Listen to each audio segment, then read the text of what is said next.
və qadınlarda müəyyən yaş dövründən sonra sevgisizlik sindromu əmələ gəlir.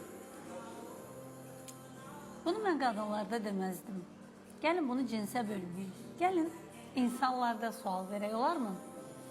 Çünki insanlarda sevgi elə bir nüansdır, elə bir faktordur ki, sevgisizlik sindromunu hər an, hər saniyə hər bir insan hiss eləyə də bilər, özündə bərpa eləyə də bilər. Sadəcə olaraq insan birinci öz üzərində işləməlidir. Sevgisizlik sindromunun əsas önəmli faktoru mənim üçün odur ki, bugünkü gün bizim yaşadığımız dönəmdə hər situasiya ilə rastlaşa bilərik. Amma biz gərək öz balansımızı qoruyaq.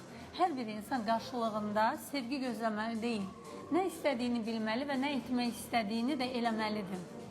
Eləmək istədiyinizin də müəyyən kriteriyaları olmalıdır. Həmin o kriteriyalar əsasında da insan özünü təqdim də eləyir, sevgisini də gözəl ifadə eləyə bilir. Özünüzü necə sevdirirsinizsə, sözlərinizi, sevginizi də elə sevdirməyi bacarmalıyıq. O hardan gəlir? Bizim hər birimizi valideynlərimiz olur. Körpəlikdən kimin əlində böyümüşüksə, biz ondan gözlədiyimiz sevgini bəsləyə biləcək qədər o şkala var, müəyyən şkala var. O şkala dolubsa, biz heç zaman sevgisizlik sindromu yaşamayacağıq. Müəyyən etaplar olur, orada yaşayırıq. Amma o sevgisizlik sindromunun əsas kökü bizim uşaqlıqdan bugünə gələn aldığımız və verdiyimiz, ötürdüyümüz sevgidir.